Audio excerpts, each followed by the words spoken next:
মানুষকে বলা হয় সৃষ্টির সেরা জীব। সমগ্র প্রাণীকুল থেকে মানুষকে এ কারণে আলাদা করা যায় কারণ মানুষের মাঝে বিবেক রয়েছে। বিবেক দিয়ে মানুষ চিন্তা করতে পারে, ভালোকে ভালো বলতে পারে, মন্দকে মন্দ বলতে পারে। কিন্তু বর্তমান সময়ে মানুষ কি তার নামের প্রতি যথার্থ সম্মান দেখাতে পারছে? আমরা কেমন মানুষ হয়ে যাচ্ছি যে আরেকজন মানুষের হাতেই আমাদের ৮০ টুকরো হতে হচ্ছে? এসব নিয়ে আমাদের আজকের আলোচনা। প্রিয় দর্শক, সবাইকে আমন্ত্রণ জানিয়ে শুরু করছি ভিশন স্মার্ট টিভি নিবেদিত দেশ সন্ধ্যার আজকের আয়োজন। আমি ফারনাজ জুই থাকবো পুরো আয়োজন জুড়ে আপনাদের সঙ্গে। আজ আমরা শিরোনাম নির্ধারণ করেছি আমরা কেমন মানুষ, আর এই আলোচনায় আমার সঙ্গে স্টুডিওতে আছেন দুজন সম্মানিত অতিথি। চলুন এই পর্যায়ে পরিচিত হই। স্টুডিওতে আছেন জাকারিয়া কাজল, সিনিয়র সাংবাদিক। সেই সঙ্গে আরও আছেন ডাক্তার জাহিদুর রহমান, রাজনীতি বিশ্লেষক। দুজনকেই আমন্ত্রণ জানাচ্ছি আজকের আলোচনায়। দুজনকে একটি অভিন্ন প্রশ্ন দিয়ে আজকে আলোচনা শুরু করতে চাই। আওয়ামী লীগের এক এমপিকে ৮০ টুকরো হতে হলো, মানবিকতা কি কোনোভাবে হারিয়ে যাচ্ছে? আমরা কেমন মানুষ? জনাব জাকারিয়া কাজল, আপনি যদি শুরু করেন। আমি আসলে এতটা সরলীকরণে বিশ্বাসী না। আমাদের দেশের অধিকাংশ মানুষই ভালো মানুষ। আমাদের দেশে যারা সাধারণ মানুষ তারা অত্যন্ত ভালো মানুষ। আমি এখন এটা আমি বিশ্বাস করি, মন থেকে বিশ্বাস। আপনি হ্যাঁ, আমাদের সমাজের একটা শ্রেণী আছে যাদেরকে মানুষ বলা যায় কি না সেটা নিয়ে আমার সন্দেহ আছে। যেমন একটা কথা আছে, বাঘের বাচ্চা বাঘ, সিংহের বাচ্চা সিংহ। তো মানুষের বাচ্চা যে সবাই মানুষ তা কিন্তু না। মানুষ হতে হয়। অন্যান্য পশু কিন্তু জন্মগতভাবেই তার পরিচয় পায়, তো মানুষ কিন্তু কেবল জন্মগতভাবে তার পরিচয় হয় না। মানুষ হিসাবে পরিচয় পেতে হলে তার কিছু শিক্ষা দীক্ষা, পারিবারিক ঐতিহ্য, মূল্যবোধ ইত্যাদি ইত্যাদি দরকার, যেটা সবার মধ্যে থাকে না, যেটা আপনি বলতে চাচ্ছেন যে আমরা কেমন মানুষ। তো আমি মনে প্রাণে বিশ্বাস করি আমাদের দেশের অধিকাংশ মানুষ, কৃষক শ্রমিক থেকে আরম্ভ করে একটা বিশাল অংশ, আমি তো বলবো মোর দেন 80% মানুষই আমাদের ভালো মানুষ। কিন্তু দুঃখজনকভাবে ওই যে 20% খারাপ মানুষ, দে ডমিনেট দ্য সোসাইটি। এটা হচ্ছে আমাদের দুর্ভাগ্য। ওই 20% মানুষের ডমিনেশনটা যদি আমরা সরাতে পারতাম, it would be a good society. দুর্ভাগ্যজনকভাবে আমরা সেটা পারি না। দেখবেন আপনি যারা এই যে আপনি কেমন মানুষ বলে যাদের আপনি মিন করতে চাচ্ছেন, তারা কোনো না কোনোভাবে কেউ কেউ অর্থ, বিত্ত, ক্ষমতা ইত্যাদির এই বৃত্তে আবদ্ধ। অর্থ, বিত্ত এবং ক্ষমতার বৃত্তে আবদ্ধ সবাই যে খারাপ তা না, কিন্তু অধিকাংশ ক্ষেত্রেই দেখা যায় অর্থ, বিত্ত এবং ক্ষমতার জন্য সহজ রাস্তায় অনেকেই হাঁটেন এবং সিংহভাগ ক্ষেত্রেই বাঁকা রাস্তা নিতে হয়। তাহলে কি ক্ষমতার বলে দুর্নীতির বিস্তার ঘটছে? আপনি দেখেন, এই যে আজকে আমরা যেটা নিয়ে আপনি আলাপ করছেন, এই ভদ্রলোক, দুঃখজনক, যে কোনো মৃত্যুই দুঃখজনক, এবং একজন লোক যতই খারাপ হোক, যতই ভালো হোক, তিনি এরকম পরিণতি ডিজার্ভ করেন না। কিন্তু বাস্তবতাটা কি, তার যে সমস্ত ব্যাকগ্রাউন্ড তার বেরিয়ে আসছে, যারা তাকে নমিনেশন দিয়েছে, জনগণ তাকে ভোট দিয়েছে, জনগণ সাধারণ ভোট, যারা তাকে ওই পদের জন্য মনোনয়ন দিয়েছেন, তারা কি বিষয়গুলি জানতেন না? যেমন আওয়ামী লীগের সাধারণ সম্পাদকের একটা কথা আমি খুব অবাক হয়েছি, বিস্মিত হয়েছি, দুঃখ পেয়েছি বললেও কম না, যে সে কী করতো আমরা জানি না, জনপ্রিয় জন্য তাকে আমরা মনোনয়ন দিয়েছি। আওয়ামী লীগের মতো একটা দলের আওয়ামী লীগের মতো একটা দলের সাধারণ সম্পাদক কি কথা বলতে পারেন? তার মানে কি আমরা ক্ষমতার জন্য, সিটের জন্য আমরা অনেক কিছুর সঙ্গে হয়তো কম্প্রোমাইজ করি। এই কথার তো যদি আমি এই ব্যাখ্যা করি, এই ব্যাখ্যাটা কি আমার ভুল হবে? কারণ আমি যতদূর জানি, বা আমরা যারা গণমাধ্যমে কাজ করি, আমরা জানি একটা লোককে যে কোনো বড় দল মনোনয়ন দেওয়ার আগে তার মোটামুটি আমলনামা তো তাদের কাছে থাকে, তাই না? সেক্ষেত্রে কেবল জনপ্রিয়তাটাই কিন্তু একমাত্র বিবেচ্য বলে আমি মনে করি না। তো এমনি তো বড় বড় দলগুলির মনোনয়ন, বাণিজ্য ইত্যাদি ইত্যাদি কথা আছে। তো এই জাতীয় লোকজন যখন মনোনয়ন পায়, আমি আবারও বলছি যে এই মৃত্যু আমি কামনা করি না, আমি মৃত্যু নিন্দা জানাই, ঘৃণা করি এরকম মৃত্যুকে। কিন্তু ওই যে বললাম 20%, ওই বৃত্তে যারা আছে, দেখেন তাদের পরিণতি এরকম হওয়া উচিত না, কিন্তু এগুলি কেন হয়?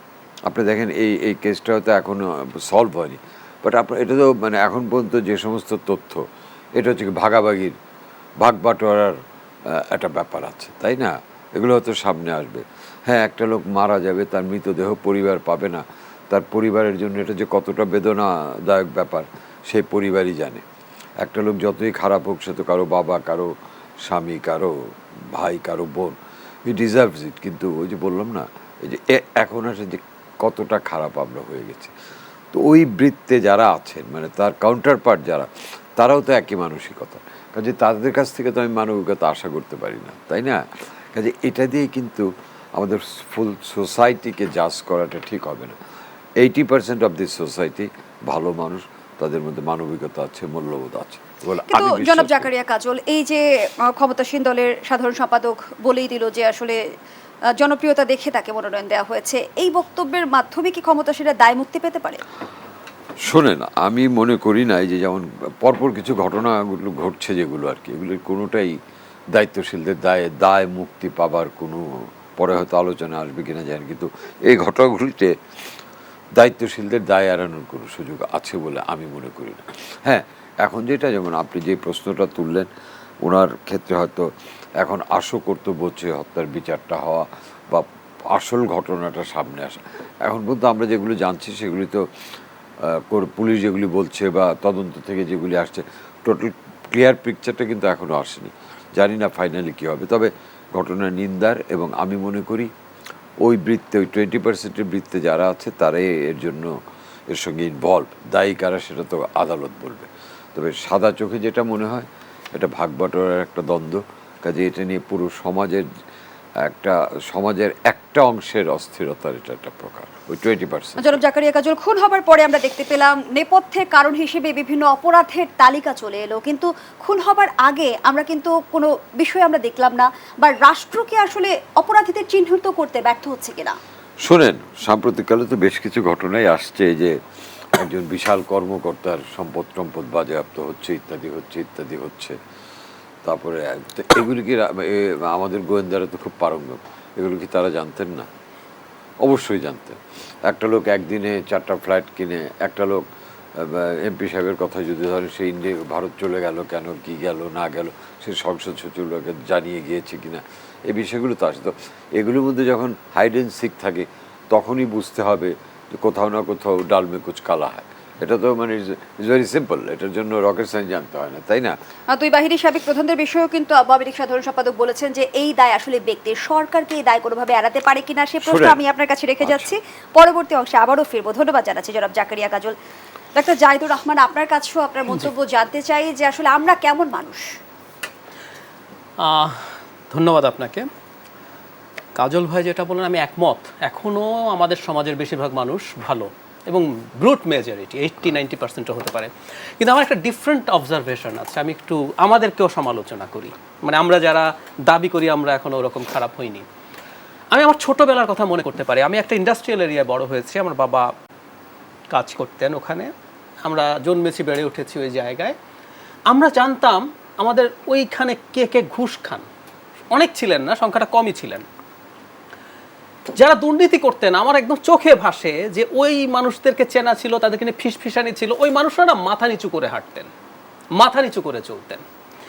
আমাদের সমাজের একটা ম্যাসিভ চেঞ্জ হয়ে গেছে ওভার দ্য ইয়ার্স। সেটা হচ্ছে আপনি যদি মারাত্মক দুর্নীতি পরায়ণ মানুষও হন, আজকে আপনাকে মাথা নিচু করে চলতে হবে না।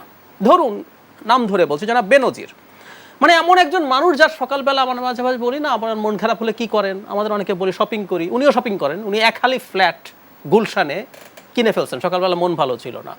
উনি মানে অনেকগুলো দাগ, আমরা এই দুদকের, এখন এগুলো আমরা বিরোধীরা বলছি না, কোনো পত্রিকা বলছে না, দুদক এখন বলছে বিভিন্ন দাগ নাম্বারে তার ইমিডিয়েট পরিবার স্ত্রী কন্যাদের নামে 650 বিঘার মতো জমি, মূলত গোপালগঞ্জে। মানে উনি টুঙ্গিপাড়াটা কেনেন নাই শুধু, আমি সোফা যা দেখলাম দাগে দাগে সব কিনে ফেলেছেন। এই লোকটার কি যখন সমাজে ঘুরেছেন, দাপট করে আসছেন, এবং উনি যখন বিভিন্ন বাহিনীতে ছিলেন, মারাত্মক মানবাধিকার লঙ্ঘনের অভিযোগ ছিল সেই বাহিনীগুলোর বিরুদ্ধে। যখন একরামুল, অন্তত একটা ক্রস ফায়ারের ঘটনার অডিও আমরা শুনেছি, উনি র্যাবের ডিজি ছিলেন সেই সময়, এবং র্যাব তখন অ্যাকিউজ ছিল যে আপনি বিরোধী মানুষকে নিয়ে তুলে গিয়ে বিচার বহির্ভূতভাবে হত্যাকাণ্ড করছেন। উনি যখন কোথাও গেছে, ওনার দাপট, ওনার কোনো কিছুর কি কোনো রকম কোনো সমস্যা হয়েছে? আমরা ওনার সাথে একটা সেলফি তুলতে পারলে খুশি হয়েছি, একটা ছবি তুলতে পারলে খুশি হয়েছি, ওটা দিয়ে স্ট্যাটাস দিয়েছি। এবং আমরা এখন জীবন বাজি রেখে একটা বিসিএস ক্যাডার হতে চাই, কোনো ক্রমে ওই জায়গাটায় ঢুকতে চাই। কিন্তু কিসের ভিত্তিতে এতটা দাপট? ওই যে বললাম, আসছি ওই জায়গায়। কিন্তু আমি সমাজের এই জায়গাটা একটু শেষ করি, এবং আমরাও না এখন মেনে নিয়েছি। আমাদের আশপাশে তো মানে পুলিশ বলি, প্রশাসন বলি, বিসিএস ক্যাডারও তো আকাশ থেকে আসেন না। আমাদের বন্ধু বান্ধব, প্রতিবেশী চাকরি পাচ্ছেন, কয়েকদিনের মধ্যে উনি কোথায় চলে যাচ্ছেন আমরা কি দেখি না? আর ওটার দরকার নাই। একটা ছোট চাকরি করেন আপনি গ্যাস কোম্পানিতে, আপনি ওয়াসাতে, আপনি ভূমি অফিসে, রাতারাতি আপনি কি করে ফেলছেন? আমরা কিন্তু সোসাইটিতে এগুলো এখন অ্যাকসেপ্টেড। তুচ্ছ চাকরি করেন কিন্তু বিরাট ফ্ল্যাট কিনে থাকছেন, বিরাট বাড়ি করছেন। আমরা কি এখন আর এগুলো নিয়ে প্রশ্ন করি আসলে? কিন্তু আমাদের মাঝে অপরাধ প্রবণতা বাড়ছে কেন? বাড়ছে কারণ হচ্ছে সোসাইটিটার ক্রিমিনালাইজেশন হতে হবে। ওই যে বলেন দাপটে চলার প্রসঙ্গে আসি, আপনি কেন এত দাপটে চলেছেন জানেন? আপনি আসলে, আমি ব্যক্তিগতভাবে মনে করি আপনি কতগুলো ট্রেড অফ করেছেন। এই যে জনাব আনারের কথা বলছি, ওনার এত দাপট কেন হলো? ওনার এটা জানতো না, কথাটা একেবারেই ভুল, আরো বেশি জানতো। এই ভদ্রলোকের বিরুদ্ধে আন্তর্জাতিক যে পুলিশ সংস্থা ইন্টারপোলের রেড অ্যালার্ট ছিল, ওনাকে ধরতে গেছে, উনি সেখান থেকে পালিয়েছেন। বাংলাদেশের মিডিয়া আমি নিউজটা দেখিনি, এই পালিয়েছেন এই নিউজটা কলকাতার মিডিয়া কিন্তু বলছে। ওনার নামে 21টা মামলা ছিল, সব এই ধরনের সন্ত্রাস, চোরাচালান ইত্যাদি ইত্যাদি। 9 সালে আওয়ামী লীগ ক্ষমতায় আসার পরে তার রেড অ্যালার্ট সরানো হয়, তার মামলাগুলো একে একে শেষ করা হয়, তারপর 14 থেকে তাকে নিয়ে আসা হয়। আপনি দেখে শুনে এই মানুষকে আসলে ক্ষমতায় এনেছেন, ওখানে দায়িত্বে এনেছেন। কেন জানেন? যখন আপনি নির্বাচন দিয়ে ক্ষমতায় থাকেন না, তখন আপনার আসলে একজন লাঠিয়াল প্রয়োজন, যে আপনার হয়ে মাঠে লাঠি ধরবে, বিরোধী দলকে পেটাবে। জনপ্রিয়তা টিয়তা আসলে বিষয় না। তাহলে কি অপরাধীদের কাছে আমরা রাজনীতিকে তুলে দিচ্ছি? রাজনীতি বলে কিছু আসলে বাংলাদেশে এখন নাই। আমি প্রায় বলি আওয়ামী লীগ বলে কিছু নাই। আপনি আসলে এখন ক্ষমতায় থাকার যা চেষ্টা করছেন, আপনার কি লাগবে আসলে? আমি আরেকজনের নাম বলি, জনাব বদি, কক্সবাজারের এমপি বা টেকনাফ স্পেসিফিকলি বললে। এই ভদ্রলোকের নাম রাষ্ট্রীয় 3টা গোয়েন্দা সংস্থার লিস্টে ছিল এই ইয়াবার সাথে যুক্ত। ওনার বিরুদ্ধে কোনো ব্যবস্থা হয়েছে? লাস্ট কি হলো দেখেন, ওনাকে নমিনেশন দেওয়া হলো না, ওনার স্ত্রীকে কিন্তু দেওয়া হলো, মানে ডিফ্যাক্টো ওনাকেই ক্ষমতায় রাখা হলো। কারণটা কি? কারণটা হচ্ছে আপনি চান দুটো লাভ আছে। এক হলো ওনারা সমানে বিএনপিকে ঠ্যাঙাতে পারেন, আর ওনারা বেসুমার খরচ করতে পারেন, যাকে যাকে খুশি করা দরকার বিরাট অঙ্ক। এই যে জনাব আনার সম্পর্কে শোনা যায় শত শত কোটি টাকা উনি মেরে দিয়েছেন এই সিন্ডিকেটের, যেটার মাসুল এবং ওনার মৃত্যুটা যদি সঠিক হয়ে থাকে, তাহলে কিন্তু আমরা বলবো এটা জাস্ট ওনাকে হত্যা করতে চেয়েছে, তা না। তার উপর তীব্র তীব্র জিঘাংসা ছিল। এই কারণে ওর এই রকমভাবে তার ডেড বডিকে এইরকম করা হয়েছে। তার মানে এই জিঘাংসা কেন? উনি বিরাট অঙ্ক চুরি করেছেন। এখন যখন চুরি করেছেন, এই জিনিস উনি ভালো বন্টনও করতে পেরেছেন। যারা যারা তাকে রাখতে চায় ওখানে, এই টাকা বহু জায়গায় গেছে, সো টাকার লাভ পাচ্ছেন, এবং আপনি ওখানে একজন লাঠিয়াল পাচ্ছেন যিনি ইচ্ছা মতো বিরোধীদেরকে ঠেঙাতে পারবে, দাঁড়াতে পারবে না। সুতরাং আপনি এই দাপট করছেন। একইভাবে পুলিশ হয়ে আপনি যখন আমাদের এখানে বিরোধীদেরকে দমন করছেন, আপনি যখন র্যাবের ডিজি থাকার অবস্থায় আমাদের এখানে রাতের ভোট হয়েছে, আপনি হেল্প করেছেন। তো এগুলো আজকে আমার কথা না, আওয়ামী লীগের নেতারা, জনাব তোফায়েল আহমেদের মতো নেতারা বলছেন সংসদে যে আমলাদের তোপে ওনারা টিকতে পারছেন না। এগুলো কেন হয় আসলে? ওনার মতো ভেটারান মানুষ, এত দিনের রাজনীতি করা মানুষ, এত অসাধারণ ক্যারিয়ারের মানুষ, উনিও অসহায় ফিল করেন, কারণ এনারা সরকারকে ক্ষমতায় রেখেছেন এবং ওনারা মনে করেছেন, এবং তাদেরকে ছাড়ও দেওয়া হয়েছিল আসলে। এই যে উনি এত জমি কিনলেন, 650 বিঘা সোফার আমরা জানতে পারলাম দেশে, আবারও বলছি এটা দেশে। আমি মনে করি না উনি অতি স্মার্ট মানুষ, এর কয়েক গুণ সম্পত্তি বাইরে পাঠিয়ে দিয়েছেন। এগুলোর তথ্য কি ছিল না? ওই যে বলছি নিশ্চিতভাবেই ছিল। 3 বছর পর হঠাৎ করে মাথা চাড়া দিল কেন? আসলে আপনি ওনাকে এগুলো করতে দিয়েছেন। তাহলে আপনার সাথে আমার ট্রেড অফটা কি? আপনি আমাকে ক্ষমতায় থাকতে সাহায্য করুন, আমার জন্য আপনি এই মানবাধিকার লঙ্ঘন থেকে এগুলো করুন, ওকে পেটান, ওকে কাস্টোডিয়াল টর্চার করেন, ওকে খুন করেন, গুম করেন, বিনিময়ে আমি আপনাকে একটা ব্ল্যাঙ্ক চেক তুলে দেব, আপনি যা তা করতে পারবেন। তাই কিন্তু ডাক্তার জাহিদুর রহমান, যে অপরাধের ফিরিস্তি আপনি তুলে ধরেছেন, সেটি তো নিশ্চয়ই একদিনে বা এক মাসে করা সম্ভব হয়নি, দিনের পর দিন এগুলো হয়েছে। কিভাবে সম্ভব হলো? সম্ভব হয়েছে, আপনি তো করতে, এটা তো আপনি জানেন। আপনার সাথে আমার লেনদেনটা কি? ধরুন আমি পুলিশের আইজি, র্যাবের ডিজি এবং আমি ঢাকার পুলিশ কমিশনার ছিলাম। আমার সাথে, আপনি সরকার, আপনার সাথে আমার লেনদেন হচ্ছে তুমি আমার হয়ে যা তা করো, তোমার মানবাধিকার। আপনি তো আসলে যদি বল প্রয়োগ করে কাউকে দমন করতে চান, আপনাকে মানবাধিকার লঙ্ঘন করতে হবে, আপনাকে তুলে নিয়ে গিয়ে টর্চার করতে হবে, মিথ্যা মামলা দিতে হবে, আরবিট্রারি ডিটেনশন বলি আমরা, এনফোর্স ডিসঅ্যাপিয়ারেন্স করতে হবে, গুম করতে হবে, বিচার বহির্ভূত হত্যা করতে হবে। তো উনি তো এই ঝুঁকিগুলো নিচ্ছেন। আমরা অনেকে জানি না সম্ভবত একটা জিনিস, যখন কোনোদিন বিচার হবে বাংলাদেশে বিচার বহির্ভূত হত্যাকাণ্ডের, কোনোদিন কেউ বলতে পারবে না আমাকে বলা হয়েছিল এটা করতে। আপনাকে যদি বলা হয় যে আপনি একটা বিচার বহির্ভূত হত্যাকাণ্ড করেন, এটা আপনি মানতে কোনোভাবেই আপনার চাকরির রুলের মধ্যে বাধ্য নন।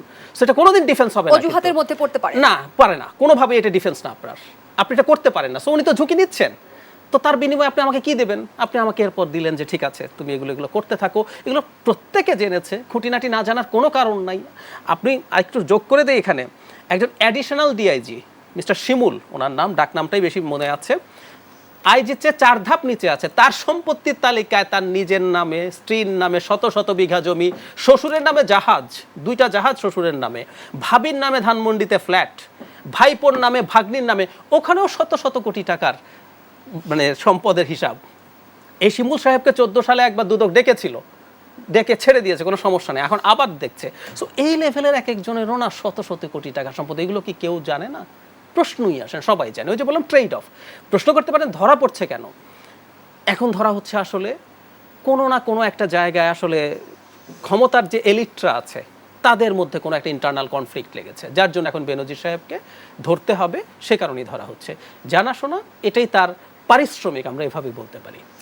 কিন্তু ডাক্তার জাহিদুর রহমান, ধরা হচ্ছে বলছিলেন আপনি, কিন্তু আমরা তো দেখলাম যে প্রথমে এই বিষয়টি গণমাধ্যমে প্রতিবেদন আকারে এসেছে, তারপর দুদক সেটি তদন্তে নেমেছে।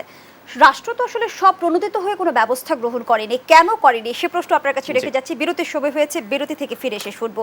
প্রিয় দর্শক, ভিশন স্মার্ট টিভি নিবেদিত দেশ সন্ধ্যার এই পর্যায়ে বিরতি নিচ্ছি, আমাদের সাথেই থাকুন। আবারও আমন্ত্রণ, আপনারা দেখছেন ভিশন স্মার্ট টিভি নিবেদিত দেশ সন্ধ্যা। আমরা আবারও ফিরছি আলোচনায়।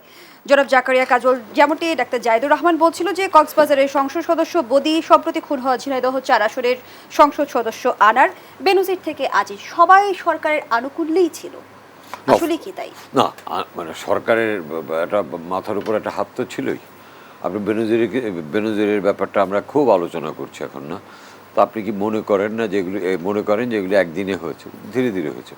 বেনজির যখন সরকারি চাকরি করছেন তখন তিনি হায়েস্ট ট্যাক্স পেয়ার কীভাবে হন, তাই না? তিনি তো হায়েস্ট ট্যাক্স পেয়ার হিসেবে কর বাহাদুর পুরস্কার দিয়েছেন। হাউ কাপ তিনি কয় টাকা বেতন পেতেন যে তাকে এনবিআর এই খেতাব দিল এবং এজেন্সিগুলি কিছু বললো না?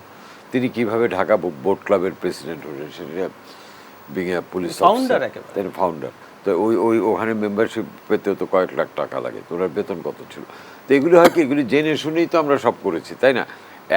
এখন বলতে পারেন যে কী কারণে তার উপর ক্ষিপ্ত, বা হঠাৎ তাকে এত বড় বড় কথা বলছেন। আমাদের অনেক নীতি, আইন কাউকে ছাড় দেবে না, বা সরকার কাউকে প্রশ্রয় দেয় না, সরকার অন্যায় যে করবে তাকে ছাড় দেবে না, এরকম কথাবার্তা তো আওয়ামী লীগ নেতা। এই বিষয়ে কি সরকার চাপে রয়েছে নাকি বিব্রত? না, আওয়ামী লীগ নেতারা এরকম বলছেন না সরকার কাউকে ছাড় দেবে না, যেই অপরাধ করুক। তো অপরাধ তো করছে এই সরকারের। আমি যে পৃষ্ঠপোষকতা যদি না সরকারের জ্ঞাত সারে যদি বলে, এটা কি খুব ভুল বলা হবে? আর যদি সরকার বলে, যে সরকারের অর্গান যদি বলে যে এই যে অপরাধ করছে আমরা জানি না, তাহলে তো এটা মোস্ট ইনএফিশিয়েন্ট একটা উক্তি।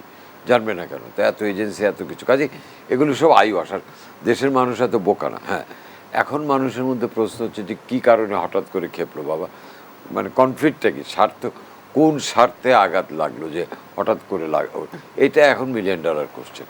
এটার জবাব হয়তো এখন পাওয়া যাবে না, বাট টুডে টুমোরো এই জবাব তো আসবেই যে কেন তার বিরুদ্ধে, যে লোকটা এত প্রিয় ছিল, হঠাৎ করে তার বিরুদ্ধে এত খড়গহস্ত কেন? আর এত সম্পদ তো একদিনে হয় না, তাই না? শোনেন, আমাদের অনেক গলত তো আছেই কাজেই। আর আমরা শুনেন, যখন মানে আমরা কেউ কাউকে ব্যবহার করব নিজের স্বার্থে, ওই ব্যবহারকালীন সময় আমরা কিছু সুবিধা দিই। তো যিনি সুবিধা দিচ্ছেন তিনিও কিন্তু, যিনি নিচ্ছেন তিনি যেমন অপরাধী, যিনি সুবিধাগুলি দিচ্ছেন অন্যায়ভাবে তার অপরাধের দায়ও কিন্তু কম না। হ্যাঁ, এটা হয়তো এখন হয়তো এই দায়ের জন্য কিছু করে, কিন্তু who knows time will come, যে যারা এই প্রশ্রয়টা দিচ্ছেন তাদেরও যে এটার জন্য মাসুল দিতে হবে না কে জানে। বেনজির সাহেবকে কোনোদিন ভেবেছিলেন যে তাকে এরকম হিউমিলিটেড হতে হবে? আমার তো মনে হয় না। ওনার কষ্ট কল্পনা তো এই দৃশ্যটা ছিল। বা আজিম সাহেবকে ভেবেছিলেন তাকে এইভাবে মানে তাকে হত্যা করা হবে, তাই না? মানুষ যদি এই ভাবনাটা থাকতো তাহলে কিন্তু আর অপরাধগুলি হতো না। এই ভাবনাটা নাই বলেতে অপরাধগুলো হয়, তাই না? এবং আপনি যাদের নাম বলেন, এই বদি বলেন, আজিম বলেন, হ্যাঁ, বদিকে কি আওয়ামী লীগ কী করছে যে তাকে আমরা নমিনেশন দিই? বিশাল কাজ করেছে। কারে দিলেন? তার ওয়াইফকে। What is the difference? আপনি টেকনাফে খবর নিয়ে দেখেন তো, রিয়েল এমপিটা কে, মানে এমপির যা কার্যকলাপ কে করে। ওই যে লালু প্রসাদ যাদবের কথা মনে আছে না?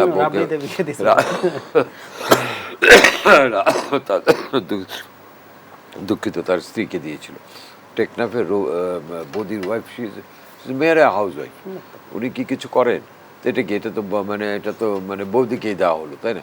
এগুলি দিয়ে হয়তো সাময়িকভাবে মানে মানুষকে বোকা বানানো এত সোজা না। হ্যাঁ, এখনও তো আমাদের মানে আওয়ামী লীগের সৌভাগ্য যে তাদের বিরুদ্ধে ওরকম প্রবল প্রতিপক্ষ কেউ নেই, মানে রাজনৈতিক কোনো প্রতিপক্ষ নয়। এটা আওয়ামী লীগের সৌভাগ্য যে রাজনৈতিক প্রতিপক্ষ নেই, যেগুলো নইলে একটা শক্ত রাজনৈতিক প্রতিপক্ষ থাকলে কিন্তু আওয়ামী লীগেরও বেল্ট টাইট হতো এবং আওয়ামী লীগও অনেক সমঝে চলতো। আওয়ামী লীগ যেহেতু কোনো প্রতিপক্ষ নেই, আওয়ামী লীগেরও তো এতটা সমঝে চলার কিছু নেই, মানে আমাদের রাজনীতির যে অবস্থা। এবং এটার জন্য আমি কিন্তু দায়ী, মানে আমাদের এই যে এটা আমাদের চরম ব্যর্থতা জাতিগতভাবে যে আমরা একটা শক্ত রাজনৈতিক প্রতিপক্ষ দেশে নেই, যার ফলে যারা ক্ষমতায় তাদের জবাবদিহিতার ব্যাপারটাও ওইভাবে আমরা নিশ্চিত করতে পারি না। ধন্যবাদ জানাচ্ছি জনাব জাকারিয়া কাজল। ডাক্তার জাহিদুর রহমান, আনার আজিজ এবং বেনজিরের দুর্নীতির দায় নিতে নারাজ সরকার, সেই জায়গা থেকে দায় কার, আর রাষ্ট্রকে ব্যর্থ হচ্ছে কিনা অপরাধীদের চিহ্নিত করতে? না, রাষ্ট্র তো চিহ্নিত করছে, তারা তো তাই বলে। আচ্ছা, দায়কার মানে আমি একটু জনাব আজিজের যে স্যাংশন হলো, সে স্যাংশনের যে স্টেটমেন্ট আমেরিকার আছে, মানে ওনারা বলেন এবং ধরে নেন আমরা কেউ পড়তে শিখতে জানি না, আমরা কিছুই জানি না, ধরলাম আমরা ধরে নিলাম আমরা ইংরেজি পড়তে পারি না, তো দেশের পত্রপত্রিকাতে বাংলা করে দিয়েছে আমাদের সামনে, তো আমরা জানি ওখানে কি কি লেখা টেখা আছে। প্রথম কথা, যে ধারাতে ওনাকে স্যাংশন দেওয়া হলো সেটার একটা উপধারা আছে, সেটার উপধারায় লেখা আছে ক্লিপ্টোক্রেসি অ্যান্ড হিউম্যান রাইটস। ক্লিপ্টোক্রেসি মানে হচ্ছে একটা ব্যবস্থা যেখানে চোররা ক্ষমতায় থাকে এবং চুরি করে, এটা হলো ক্লিপ্টোক্রেসি। তার মানে এটা একক ব্যক্তির জন্য না। এবং বাংলাতেই যদি বলি স্পষ্টভাবে, ওনার দুর্নীতি বা এগুলোর কথা লেখা আছে, উদাহরণ আছে, কিন্তু স্পষ্টভাবে ওখানে বলা আছে তার কারণে বাংলাদেশের গণতান্ত্রিক প্রতিষ্ঠানগুলো আন্ডারমাইন্ড হয়েছে এবং সেগুলোর উপর জনগণের আস্থা কমেছে। তো উনি বসে বসে এগুলো করছেন এবং ওনারা কিছু জানেন না, হতে পারে।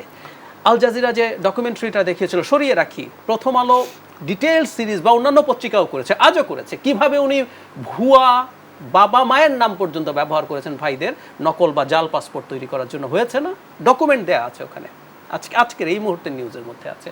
কেউ জানতো না, প্রশ্নই আসে। ওই যে বললাম ট্রেড অফ, যারা বেনজির এগুলো করলেন কেউ জানে না, যারা মানার কি করছে না করছেন। আপনি ওর মামলাগুলো সব বের করে শেষ করেছেন, ওনাকে মামলা থেকে ওনার যে লাস্ট হলফনামা ওখানে 21টা মামলার কথা, কি কি মামলা সব ওনাকে উল্লেখ করতে হয়, উল্লেখ করেছেন, এবং প্রত্যেকটা কোর্ট থেকে শেষ হয়েছে এটাও উল্লেখ আছে আওয়ামী লীগ ক্ষমতায় আসার পর। আপনি তোকে সাফ সুতরা করে নিয়ে এসছেন, সুতরাং আপনি সব কিছুই জানেন। ব্যর্থ না, আসলে আপনি ব্যর্থতার প্রশ্ন কখন হয় জানেন? যখন আপনি চেষ্টাটা করেন। Did you try? যে না আমি চাই আমার মধ্যে কে এরকম আছে সেটা বের করবো, আপনি চেষ্টাই করেন নাই, ব্যর্থতার প্রশ্ন আসে না। আপনি একটা প্রশ্ন করছিলেন যে এই ক্ষেত্রে স্বতঃপ্রণোদিত হয়ে কিছু করেনি, এটা হয়েছে। আমি না এই পুরোটাকে একটা নাটক মনে করি। পত্রিকায় নিউজ আসলো একজন ডামি এমপি, আমি তাদেরকে ডামি এমপি বলি, দুদকে গেলেন এবং তার জন্য এই হলো, মানে তার জন্য কি দুদক করেছে? আম সরি, সেজন্য না। আমি একটা উদাহরণ দিলে বুঝবেন। বেসিক ব্যাংকের আব্দুল হাই বাচ্চু একটা ব্যাংক খেয়ে ফেলছে, এটা অর্থমন্ত্রী জনাব মুহিত বহুবার বলেছে, সংসদে বলেছে, বাইরে বলেছে। তো বাচ্চুকে গ্রেফতার করা হচ্ছে না। তখন জনাব ফজলেনুর তাপস, শেখ ফজলেনুর তাপস শুধু একজন এমপি না, শেখ পরিবারের সন্তান, যে কেউ সার্চ করলে খুঁজে পাবেন। একবার একটা স্থায়ী কমিটির মিটিংয়ের পর উনি সাংবাদিকদের কাছে ক্ষোভ প্রকাশ করেছেন যে বাচ্চুকে কেন গ্রেফতার করা হয় না। হয়েছে কি? বাচ্চুর বিরুদ্ধে কিন্তু আজকে চার্জশিট, বাচ্চু তার ওয়াইফটা ওই যে ওনার ওই ব্যাংকের চিশতি একজন আছেন, তাকে গ্রেফতার করে শেষ করা, যার মূল যে দায়িত্বপ্রাপ্ত উনি ঘুরে বেড়াচ্ছেন। যেন ফজলুল তাপস বলার পর তো গ্রেফতার হয়নি, তার মানে আসলে বাচ্চুকে গ্রেফতার করার সিদ্ধান্ত তখন ছিল না। বেনজির সাহেবের বিরুদ্ধে যে ব্যবস্থা নেবে, এটা কারো চাপ বা আপনার আমার চাপে কিছু আসে যায় না। সরকারের কোনো একটা হিসাব আছে ধরার, তাই ধরেছে। আমি আরেকটা উদাহরণ দিই। এস আলমের বিরুদ্ধে একটা টাকা পাচারের রিপোর্ট এসেছিল ডেইলি স্টারে, very detailed with lots of documents. আপনি ওখানে একদম জেনুইন ডকুমেন্টে দেখবেন যে 1000 কোটি টাকা পাচার করা হয়েছে কীভাবে দেশ থেকে। হাইকোর্টে একটা রিট হয়েছিল, হাইকোর্ট তখন বলেছিল যে 2 মাসের মধ্যেই তদন্ত দিতে হবে। পরে আপিল বিভাগ এটা বাতিল করেছে, কিন্তু বলেছে দুদক তার ইনভেস্টিগেশন যেটা সেটা করায় কোনো বাধা নেই।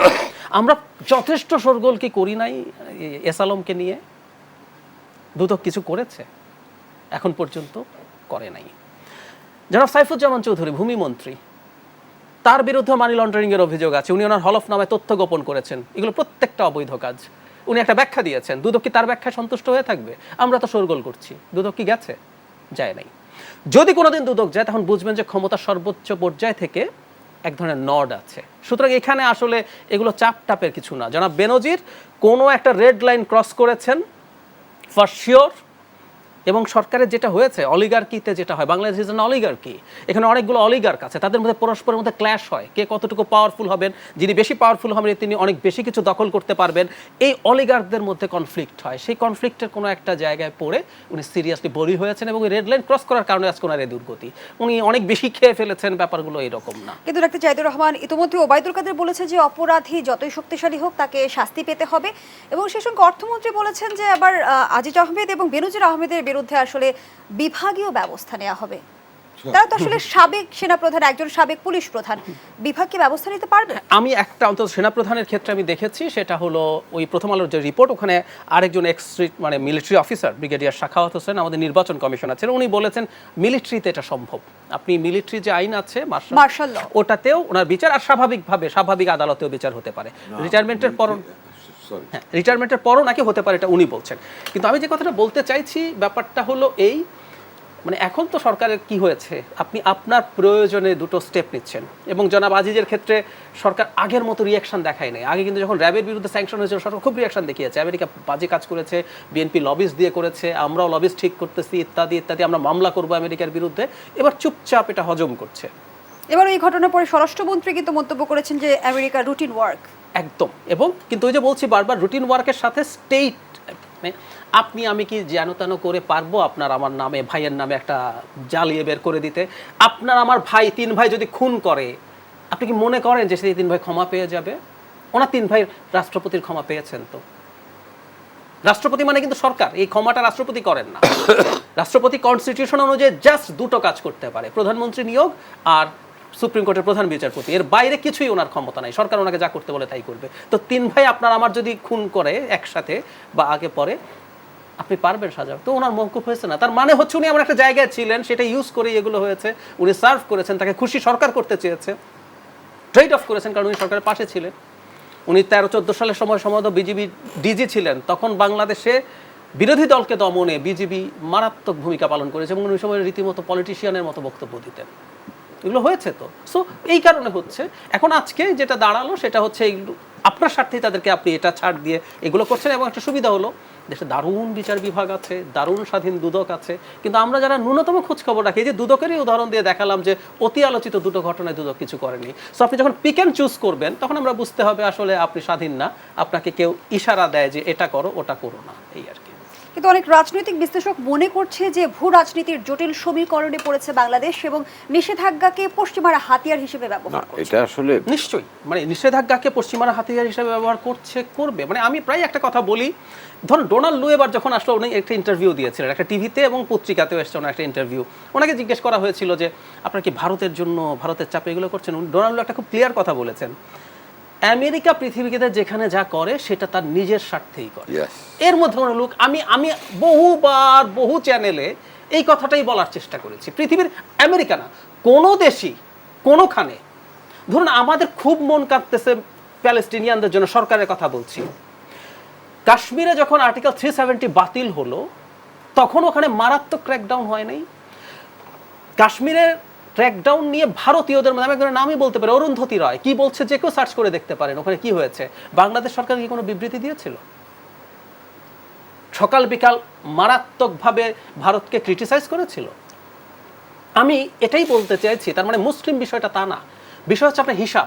প্যালেস্টাইনের ক্ষেত্রে আপনি মনে করছেন আপনার এটা আপনার স্বার্থের পক্ষে যায়, আর কাশ্মীর নিয়ে আপনি এখন বলবেন না সেটা স্বার্থের বিপক্ষে যাবে। এই ব্যাপারটা এভাবেই হয়। সো স্যাংশনও আসলে তারা ওভাবে ইউজ করে, কোনো সন্দেহের কিছু নাই। এখন যেটা দেখার জায়গা সেটা হচ্ছে কোন স্যাংশনটা। র্যাবের বিরুদ্ধে যে স্যাংশন হয়েছে সেটা বাংলাদেশে জাদুমন্ত্রের মতো বিচার বহির্ভূত হত্যাকাণ্ড বন্ধ করেছে, তো সুতরাং এটা যেহেতু আমাদের বেনিফিট হয়েছে, আমি সেটাকে গ্রহণ করার জায়গায় আছি, এই হচ্ছে ব্যাপারটা। জনাব জাকারিয়া কাজী, কাশ্মীরের প্যালেস্টাইনটা বোধহয় এক পাল্লায় মাপাটা, যাই হোক এটা ওনার পার্সোনাল সিভিরিটি বেশি, প্যালেস্টাইনের সিভিরিটি বেশি, অবশ্যই এটা এক পাল্লা মাপার বিষয় না। আর আপনি কি জানতে চান বলেন, কারণ এই বিষয়গুলি নিয়ে না এটা কেউ কারো দায় এড়াতে পারে না। এটা যদি আমরা মনে করি যে হ্যাঁ সরকার এখন যেটা করছে, যেমন আজিজ আহমেদের ব্যাপারটা, এটা তো সরকারের কিছু, এটা আমেরিকান স্যাংশন, আমেরিকার দুর্নীতি ফুর্নীতি অনেক উদাহরণ দিচ্ছে, আমি এগুলির সঙ্গে আমার কোনো দ্বিমত নেই। কিন্তু আমেরিকা যখন মানবাধিকারের কথা বলে, ওটা নিয়ে আমার প্রবল আপত্তি আছে। কারণ এই প্যালেস্টাইনের কথা আসলো, ইসরায়েলের মানবাধিকার নিয়ে আমেরিকা কি করছে? কিন্তু জনাব জাকারিয়া কাজল, ডোনাল্ডোর সফর ঘিরে কিন্তু এবার রাজনৈতিক অঙ্গনে অনেক উত্তাপ ছড়িয়েছে। সেই আশা বা ভরসা সব ভেস্তে গেল কিনা সেটাও কিন্তু একটা প্রশ্ন। আমি প্রশ্ন রেখে যাচ্ছি, আবারও বিরতির সময় হয়েছে। প্রিয় দর্শক, ভিশন স্মার্ট টিভি নিবেদিত দেশসন্ধানী এ পর্যায়ে আবারও বিরতি নিচ্ছি, আমাদের সাথেই থাকুন। ফিরে এলাম, আপনারা দেখছেন ভিশন স্মার্ট টিভি নিবেদিত দেশসন্ধ্যা। আমরা আবারও ফিরছি আলোচনায়। জনাব জাকারিয়া কাজল, যে প্রশ্নটি আপনার কাছে রেখে ডোনাল্ড, শুনেন, নির্বাচনের আগে বাংলাদেশের প্রকৃতি ছিল খুব শীতল না, ডিসেম্বর জানুয়ারিতে আমাদের তো শীতকাল, তখন কিন্তু ডোনাল্ড লু এসে একটা উত্তপ্ত হাওয়া দিয়ে একটা মহলকে বেশ চাঙ্গা করে দিয়ে গিয়েছিল। তারা বেশ উষ্ণ হয়ে উঠেছিল যে ডোনাল্ড তাদের জন্য কিছু করবে। একইভাবে এবার যখন আসলো, প্রচণ্ড গরমের সময় কিন্তু শীতল হাওয়া বয়ে দিয়ে গেল তাদের উপর। কাজেই ডোনাল্ডোর উপর যারা ভরসা করেছিলেন তারা শীতে যেমন উষ্ণ হয়েছিলেন, এবার কিন্তু গরমে পুরো ঠান্ডা হয়ে গেছে। কারণ লুর এবারের সফরটা কী ছিল? It is a very much official conversation. উনি বলেই গেলেন, you want to work with the government and we want to look forward. এটাই কিন্তু হয়, সরকারের সঙ্গে সরকারের সম্পর্কটা একটা অন্য জিনিস, তাই না? এবং একটু আগে ডাক্তার সাহেব যেটা বললেন, এটাই বাস্তবতা। প্রতিটা দেশ তার নিজের স্বার্থটা সবার আগে দেখে। আমি বাংলাদেশের জনগণের স্বার্থ বা অমুক দলের স্বার্থ, তমুক দলের স্বার্থ আমেরিকা দেখবে না। আমেরিকা দেখবে তার বেনিফিট কোথা আছে। যেহেতু এই অঞ্চলের ভূ রাজনৈতিক দিক দিয়ে বাংলাদেশের একটা ভালো অবস্থান আছে, চায়না এদিকে আসতেছে, রাশিয়া আসতেছে, কাজে আমেরিকাকে তার স্বার্থটা দেখতে হবে, এবং তার স্বার্থটা দেখতে হলে এই সরকারের সঙ্গে তার একটা মানে কমফোর্টেবল ওয়ার্কিং রিলেশন দরকার। আমি শব্দটা জেনে বুঝেই ব্যবহার করছি, কমফোর্টেবল ওয়ার্কিং রিলেশন, এবং লুর সফরটা ছিল যে কমফোর্টেবল ওয়ার্কিং রিলেশনটা এনশিওর করা, এবং গভর্নমেন্টের জন্য ফাইন। কারণ নির্বাচনের আগে এই গভর্নমেন্টের শীর্ষ মহল থেকে আমেরিকাকে যেভাবে সমালোচনা করা হয়েছে, বাংলাদেশ তো বটে, পৃথিবীর অনেক দেশের সরকারের পক্ষ থেকে কিন্তু আমেরিকার এমন সমালোচনা, আমেরিকা না গেলে কী হবে ইত্যাদি ইত্যাদি করার মতো। জনাব জাকারিয়া কাজল, এবারেও কিন্তু আওয়ামী লীগ সাধারণ সম্পাদক লুর সফরকে ঘিরে বলেছে যে সে কেন এসেছে জানি না, আমরা কাউকে দাওয়াত করে আনিনি। না, এটা তো মানে, কিন্তু লু এসছে তার নিজের স্বার্থে, এটা বুঝতে হবে। আমি তো বললাম, আমেরিকা এসছে একটা comfortable working relation build up করতে, এবং আমেরিকা যদি যেটা মানে আমেরিকা যদি এক হাত বাড়ায়, গভর্নমেন্টও এক হাত বাড়াবে। কারণ বাংলাদেশে তো একটু আমেরিকা আমাদের one of the big business পার্টনারও বটে, আমাদের রপ্তানির একটা বড় বাজার, প্লাস আমাদের তো একটা সেফগার্ড আছে। আমাদের পররাষ্ট্র নীতি কী? কারোর সঙ্গে সবার সঙ্গে বন্ধুত্ব, কারোর সঙ্গে শত্রুতা নেই। কাজে ওই নীতির আওতাতে আমেরিকা আমাদের বন্ধু। স্বাধীনতা যুদ্ধের সময় আমেরিকার কী রোল ইত্যাদি ইত্যাদি বিভিন্ন প্রসঙ্গ। কিন্তু এখন একটা সরকার ক্ষমতায়, আমেরিকা হাত বেড়েছে, সরকার সেটা গ্রহণ করেছে। It's like that. বরং আমেরিকাকে নিয়ে যারা অতি আশাবাদী ছিল, যাদের মধ্যে আমেরিকা নিয়ে অতি আশাবাদী ছিল, যারা সে আমেরিকাকে খুশি করতে প্যালেস্টাইনেরও নিন্দা করেনি, তাদের জন্য লুর এই সফরটা একটু আশা হতো তাদের করেছে বলে আমার কাছে মনে হচ্ছে আর কি। লুর সফরের পরপরই কিন্তু পররাষ্ট্রমন্ত্রী বলেছে যে আমেরিকা সম্পর্ক জোরদারে আগ্রহী, এবং বলা হচ্ছিল যে এটা তো লুও বলেছে, মানে কমফোর্টেবল, এবং বলা হচ্ছিল যে লুর সফর ঘিরে বিএনপির মাথা খারাপ হয়ে গিয়েছে। হ্যাঁ, এটা বিএনপির ব্যাপার, বিএনপির মাথা খারাপ। কারণ লু কিন্তু মানে অফিসিয়ালি আওয়ামী লীগ বিএনপি কারোর সঙ্গে দেখা করেনি, মানে পলিটিক্যাল কোনো পার্টি, গভর্নমেন্টের বিভিন্ন অর্গানাইজেশনের সঙ্গে দেখা করেছে এবং সুশীল সমাজের সঙ্গে দেখা করেছে। এটা নিয়ে হয়তো পলিটিক্যাল একটু আত্মতৃপ্তি পেতেই পারে। আওয়ামী লীগ যেহেতু ক্ষমতায়, আওয়ামী লীগের লোক মানে ক্ষমতায় যাদের সঙ্গে দেখা করেছে সবাই আওয়ামী লীগের লোক, এটা তো আর মানে বলার অপেক্ষা রাখে না। সেক্ষেত্রে বিএনপির কারোর সঙ্গে দেখা করেনি, কারণ ওই যে ওই আওতা যে তারা কোনো পলিটিক্যাল কারোর সঙ্গে দেখা করে। লুর এই সফরটা ছিল ভেরি মাচ ফর্মাল, এবং উনি ফর্মালি ভিজিট করে তার যে পারপাস সেটা এক্সপ্রেস করে সেটা করে সফর ঘিরে কিন্তু আরো একটি আলোচনা উঠে এসেছিল যে ভিসা নীতি কিংবা র্যাবের নিষেধাজ্ঞার বিষয়ে আলোচনা হবে, কিন্তু আমরা সফরের পরপরই দেখলাম সাবেক সেনাপ্রধান আজিজ আহমেদের বিরুদ্ধে আজিজ আহমেদের নিষেধাজ্ঞা। ব্যাপারটা কিন্তু এটা একদম ব্যক্তিগত নিষেধাজ্ঞা একটা কাজে। এটা নিয়ে কিন্তু গভর্নমেন্টেরও কিন্তু এক একজন এক এক কথা বলেছেন, এবং গভর্নমেন্টের নিয়ে ওই যেটা ডাক্তার খুব বেশি প্রতিবাদ করেছে বা খুব বেশি অ্যাক্ট তো করেনি, রিয়াক্টও কিন্তু গভর্নমেন্ট করেনি। কাজে আমিও এটাকে খুব গুরুত্ব দিতে রাজি না। ধন্যবাদ জানাচ্ছি জনাব জাকারিয়া কাজল। ডাক্তার জাহিদুর রহমান, আগামীকাল তৃতীয় ধাপে 87 উপজেলায় নির্বাচন অনুষ্ঠিত হতে যাচ্ছে, একটু শুনতে চাই কেমন প্রত্যাশা রাখছেন? আমার কোনো প্রত্যাশা নাই। মানে কেন প্রত্যাশা নাই, মানে বাংলাদেশে তো নির্বাচন বলে আসলে আর কিছু হয় না বহুদিন থেকেই। মানে একটা সময় ইভেন আমি খুবই ছোট ছিলাম তাই আমি জানি না, পরে পড়েছি বা অনেককে বলতে শুনেছি যে এরশাদের সময় যখন প্রথম উপজেলা নির্বাচন শুরু হয়, তিনি তো উপজেলা করেছিলেন, ওই সময়ও খুব সাধারণ মানুষ, স্কুল টিচার, কলেজ টিচার, সেরকম মানুষজন নির্বাচন করতে পারতেন, নির্বাচিত হতেন।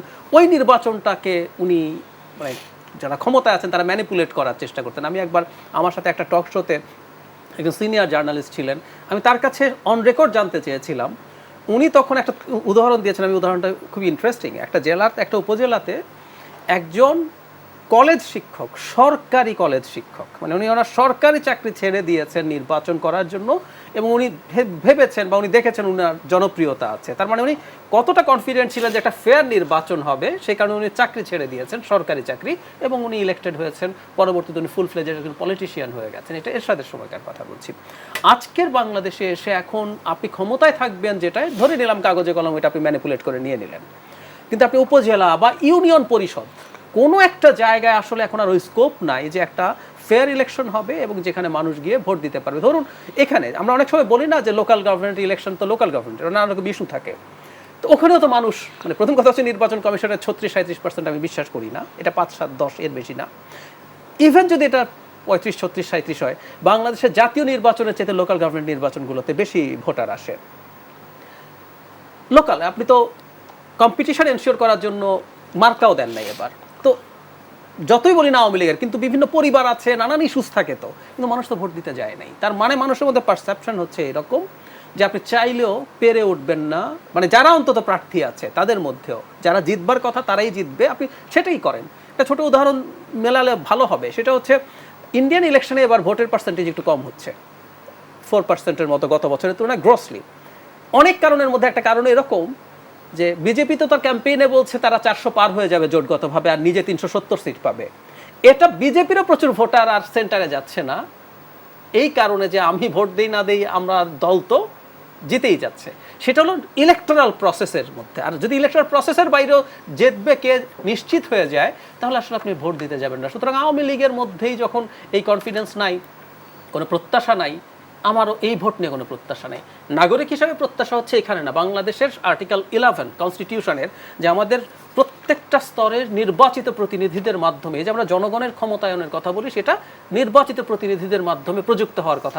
নির্বাচন নিয়ে আপনার কোনো প্রত্যাশা নেই, তাহলে সেই বিষয়টি থেকে যদি আমরা একটু অন্য জায়গায় শিফট করি, ডাক্তার জাহিদুর রহমান, যেমন টিআইবির প্রতিবেদনে উঠে এসেছে যে নির্বাচনে কোটিপতি প্রার্থীর সংখ্যা বাড়ছে, এর কারণ কি?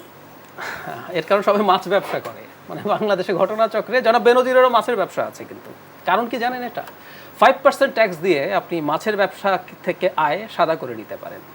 জোকস অ্যাপার্ট, এই যে দুদক নিয়ে আমরা আলোচনা করলাম না, সংসদ নির্বাচনের আগে এই উপজেলা নির্বাচনে 5, 10, 15, 20, 100 গুণ, 150 গুণ, 200 গুণ সম্পদ বেড়েছে 5 বছরে। এটা কিসের? আপনার হলফনামাতেই আছে।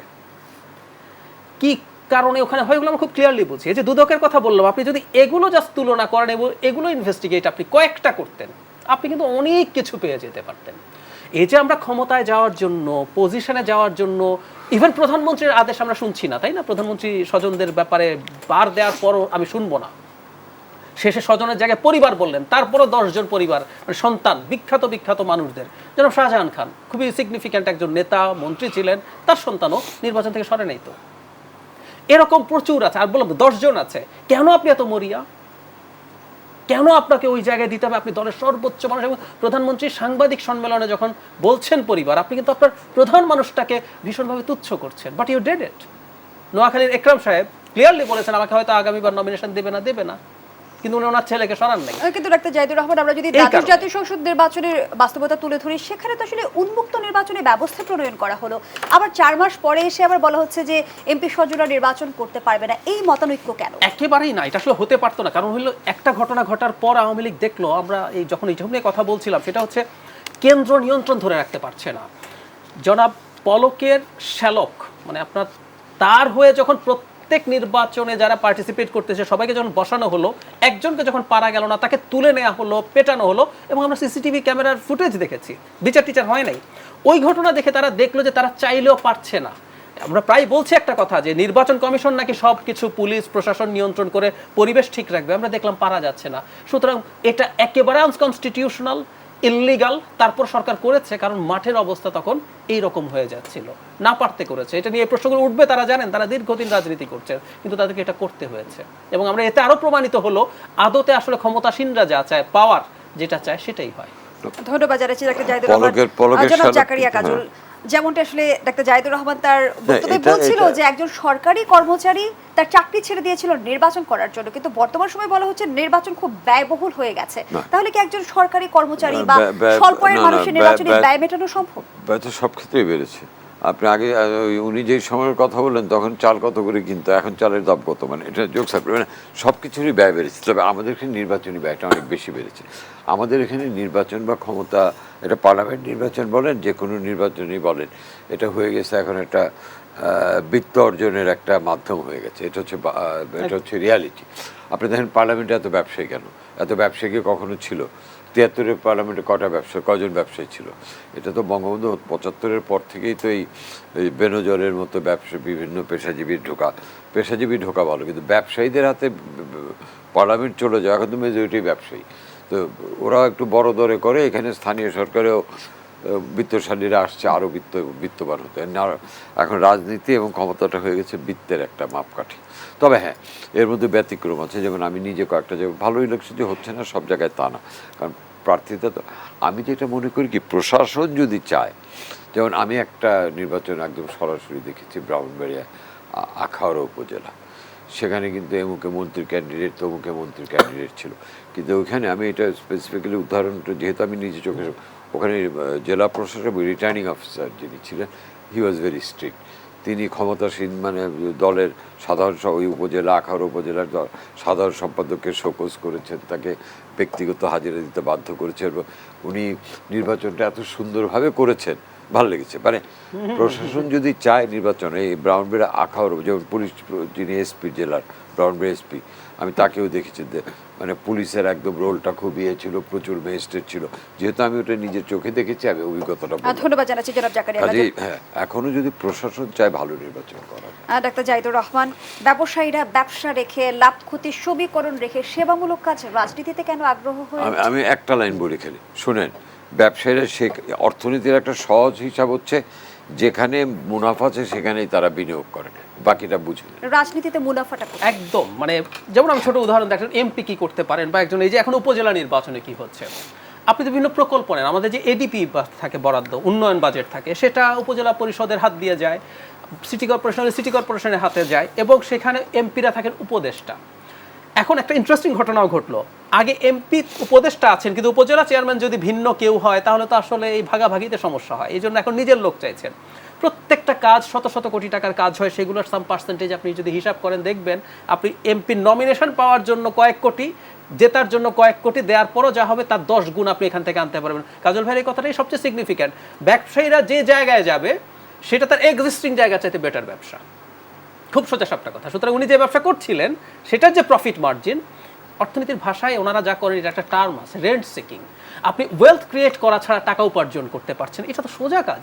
বিজনেসে যদি আপনার অনেক প্রফিটও করেন, এটা খুবই টায়ারিং জব। দুই একজন বড় ব্যবসায়ীর সাথে যোগাযোগ আছে, তারা কিরকম পরিশ্রম করে বেড়ান দিন রাত, আমি দেখি তো। সেই তুলনায় আপনি বসে থাকছেন আর আপনার বাসায় বিরাট পার্সেন্টেজ চলে আসে, এরপর একটা মাছের খামার দেখিয়ে সেই টাকা সাদা করে ফেলবেন। অসাধারণ। কিন্তু রাজনীতি যদি লাভজনক ব্যবসায় পরিণত হয় তাহলে জনগণের কি হবে? জনগণের কি হবে তা আমরা এখন আমাদের মধ্যে আছি। যে আমাদের এত বড় লোক, এর মধ্যেই বাংলাদেশ ব্যুরো অফ স্ট্যাটিস্টিক্স বলছে এই দেশের 26% মানুষ, এটাও আবারও বলছি, এটা জাতিসংঘের কেউ, বাইরের কেউ, দেশের অন্য প্রতিষ্ঠান সিপিডি বলে নাই, বিবিএস বলছে দেশের 26% মানুষ খাবার কেনার জন্য ঋণ করে। লাভই হয়। আমাদের এত উন্নয়ন, এই মানুষের এত টাকা, 34 লক্ষ মানুষ যেই বেলা ভাত খাচ্ছে পরের বেলার খাবারের নিশ্চয়তা তার মধ্যে নেই। 2% of the people of this country. 2% মানুষের পরের বেলার খাবার হিসাব রাখে না। এটাও কমিয়ে বলা স্ট্যাটিস্টিক্স বলে আমি মনে করি। আমাদের বিবিএস জেনুইন হিসাব দেয় তা বলছি না। রেজাল্ট এই হয়, এক পাশে অকল্পনীয় রকম, মানে আমি মাঝে মাঝে ওই জনাব বেনজির এটা পড়তে গিয়ে আমি খেয়ে হারাচ্ছিলাম। মানে এই সম্পত্তি আসলে কত সম্পত্তি, কেমন সম্পত্তি, ওই যে একজন অ্যাডিশনাল ডিআইজির কথা বললাম, তার সম্পত্তির কথা, মানে ইচ্ছে হলো শ্বশুরকে 2টো জাহাজ কিনে তার নামে রেখে দিলাম। মানে এই ঘটনাগুলো একদিকে যখন ঘটছে, অনিবার্যভাবে উল্টো পাশে এই ঘটনা ঘটছে। আমাদের তো উন্নতি হওয়ার মতো অনেক ন্যারেটিভ, আমরা নানান ইনফ্রাস্ট্রাকচার দেখাই, অথচ আমরা জীবনযাত্রার মানে, যার সাধারণ মানুষের জীবনযাত্রার গড় মানে নেপালের চাইতে পিছিয়ে আছি। নেপালের মাথা পিছু হয় আমাদের 60%। আমি এটা নিয়ে দীর্ঘদিন এটা নিয়ে খুব মানে খুঁটিনাটি কাজ করার চেষ্টা করেছি। এই হয়, সুতরাং এই চুরি যখন হবে তখন খুব স্বাভাবিকভাবে কেউ যখন গেইন করা অন্যায়ভাবে, কেউ না কেউ এটা হারাচ্ছেই। ধন্যবাদ জানাচ্ছি জনাব জাকারিয়া কাজল। আপনার কাছে শেষ প্রশ্ন রাখতে চাই, এই রাজনীতির প্রতি কি জনগণ একসময় বিমুখ হয়ে পড়বে? না শোনেন, রাজনীতির প্রতি কিন্তু একটা প্রজন্ম বিমুখ হয়ে পড়েছে। আপনি যদি আমাদের তরুণ প্রজন্মের দিকে দেখেন, আগে বিশ্ববিদ্যালয়ের মেধাবী ছাত্র রাজনীতি করতেন, এখন দেখেন তো দেখি আপনি আপনার পরিবারই দেখেন যে যারা বিশ্ববিদ্যালয়ে পড়াশোনা করছে, কলেজে পড়ে, তারা কিন্তু হেট পলিটিক্সই বলে। রাজনীতির প্রতি তাদের কোনো ধরনের কোনো আগ্রহ নেই। এবং এই জিনিসটাই কিন্তু ভবিষ্যতে আমাদের জন্য কি ফল বয়ে আনবে আমি জানি না। আমরা এমনি একটা দ্রব্যমূল্যের কারণে আমরা একটা পুষ্টিহীন প্রজন্ম জন্ম দিচ্ছি। মানে একটা নিম্নবিত্ত, ইভেন মধ্যবিত্ত পরিবারও তার ওই গ্রোয়িং চাইল্ডদের ঠিক মতো পুষ্টি দিতে পারছে না। একদিকে একটা পুষ্টিহীন প্রজন্ম আমরা গড়ে তুলছি, আরেকদিকে রাজনীতি বিমুখ একটা প্রজন্ম আমরা গড়ে তুলছি। অনেক ধন্যবাদ জানাচ্ছি দুটো জনাব মিলে জাকারিয়া যে কাজল, কি হবে ধন্যবাদ জানাচ্ছি ভবিষ্যৎ ডাক্তার জানি না। জাহিদুর রহমান। প্রিয় দর্শক, এখানেই শেষ করছি ভিশন স্মার্ট টিভি নিবেদিত দেশসুধার আজকের আয়োজন। ধন্যবাদ আমাদের সাথে থাকার জন্য।